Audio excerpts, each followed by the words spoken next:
Terkadang kita diuji bukan untuk menunjukkan kelemahan kita,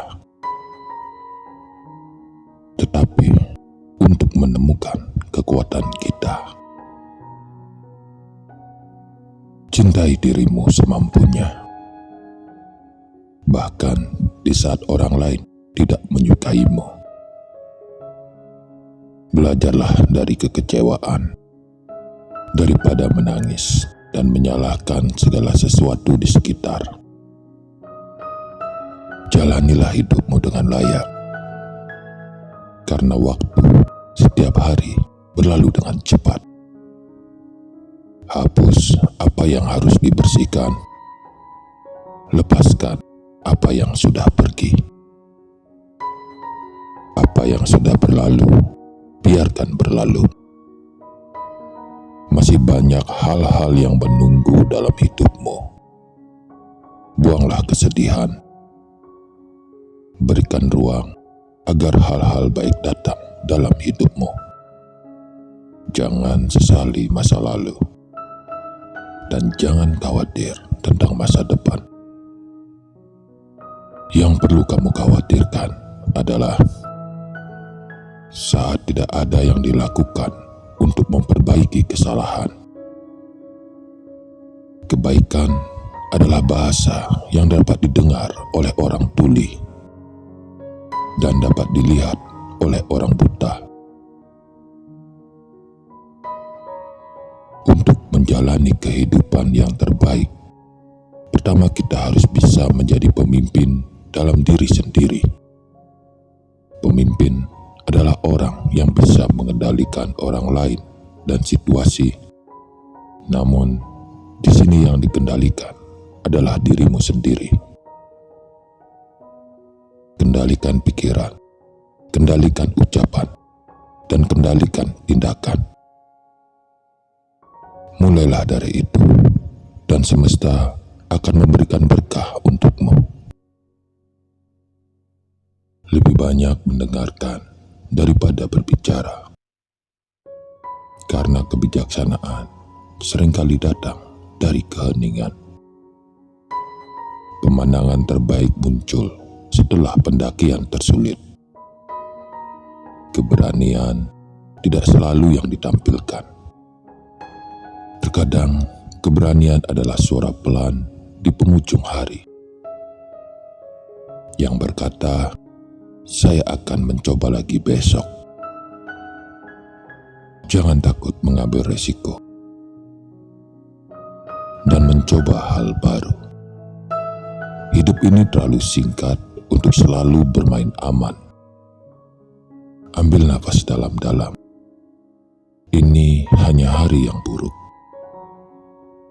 bukan kehidupan yang buruk. Kita sulit bahagia karena seringkali salah menempatkan standar kebahagiaan. Menaruh alasan-alasan untuk bahagia pada sesuatu yang berada di luar kendali kita.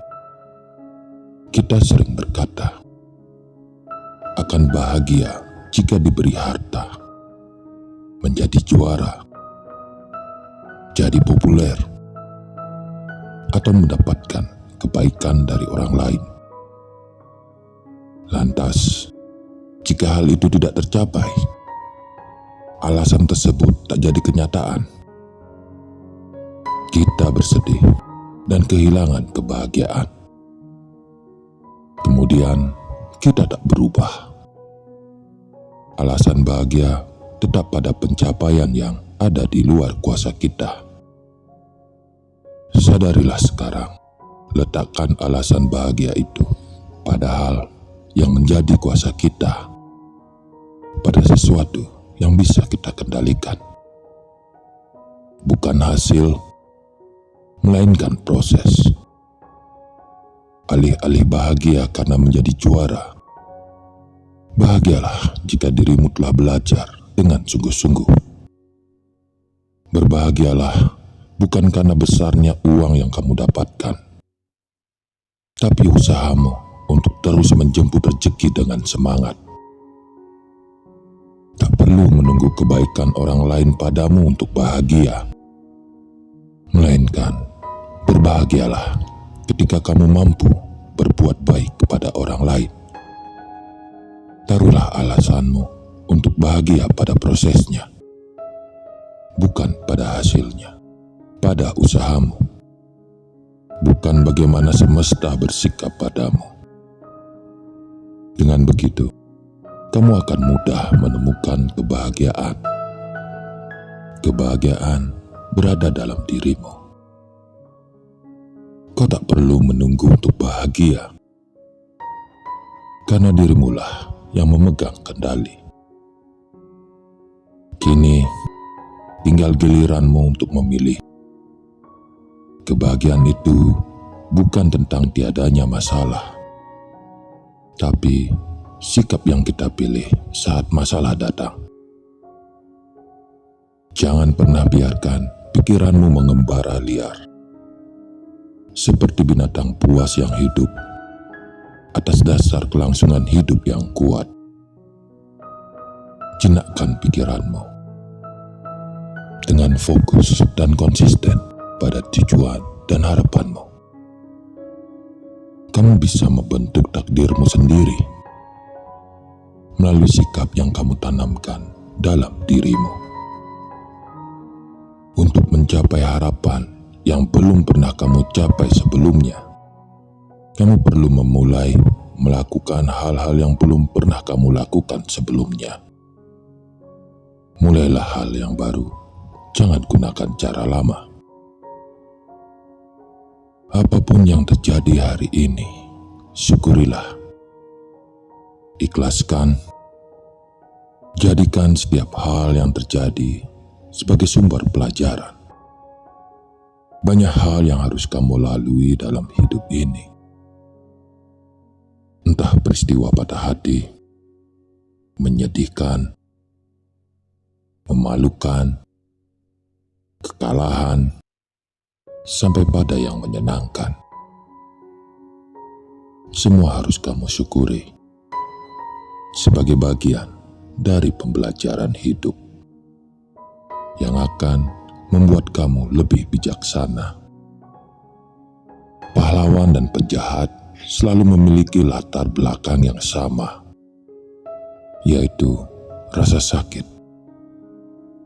Perbedaannya terletak pada apa yang mereka pilih untuk dilakukan. Penjahat berkata, "Dunia ini menyakitiku, dan aku akan membalasnya." Pahlawan berkata, "Dunia ini menyakitiku, dan aku tidak akan membiarkan orang lain merasakan hal yang sama." Sebagai penutup, ada satu cerita yang bisa membuka pandanganmu terhadap semesta. Ada seorang penjual gorengan yang selalu menyisihkan rempah dan beberapa sisa gorengan yang tidak terjual untuk diberikan kepada anak-anak yang bermain di sekitar tempat ia berjualan. Hal ini dia lakukan setiap hari, dan tanpa terasa, sudah lebih 20 tahun ia menjalani usahanya itu. Namun, tidak ada perubahan yang berarti. Usahanya tetap begitu-begitu saja. Bahkan, beberapa hari terakhir, ia berjualan lebih pagi dan pulang lebih malam. Itu karena ia sangat membutuhkan uang untuk biaya pengobatan istrinya yang saat itu sedang sakit. Hingga pada suatu hari, datang seorang pria yang membawa mobil mewah, berhenti di depan gerobak gorengannya. Pria itu bertanya, "Pak, adakah sisa gorengan dan rempahan yang tidak dijual hari ini?" Penjual gorengan lantas menjawab, "Oh maaf, tidak ada mas." "Saya kangen dengan gorengan dan rempahan Bapak," jawab pria itu. "Dulu waktu kecil, ketika ayah saya baru meninggal, tidak ada yang membiayai hidup saya. Teman-teman saya mengejek saya karena tidak bisa membeli jajan. Tapi waktu itu, saat saya main di sekitar sini, Bapak selalu memberi saya rempahan dan gorengan yang tidak terjual kepada saya." Tukang gorengan itu terkejut. "Yang saya berikan dulu kan cuma rempahan, Mas. Kenapa kamu masih ingat sampai sekarang?" jawab si tukang gorengan tersebut. "Sebenarnya Bapak tidak hanya memberi saya rempahan, tetapi juga sudah memberikan harapan dan kebahagiaan hidup saya. Saya mungkin tidak bisa membalas budi Bapak, tapi mohon, terima ini sebagai balas budi saya kepada Bapak. Dan semoga hidup Bapak lebih bahagia," lanjut pria itu. Si tukang gorengan hampir tidak percaya dengan apa yang dia terima. Ia membuka bingkisan dari pria itu. Mendadak air matanya menetes haru setelah tahu di dalam bingkisan itu ada uang yang nilainya lebih dari sekedar untuk biaya pengobatan istrinya.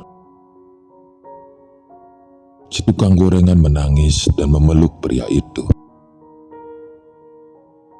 Dari cerita ini, kita bisa belajar tetaplah berbuat baik. Sekecil apapun, perbuatan baikmu akan tetap berarti untuk mereka yang membutuhkan. Semoga video ini bermanfaat.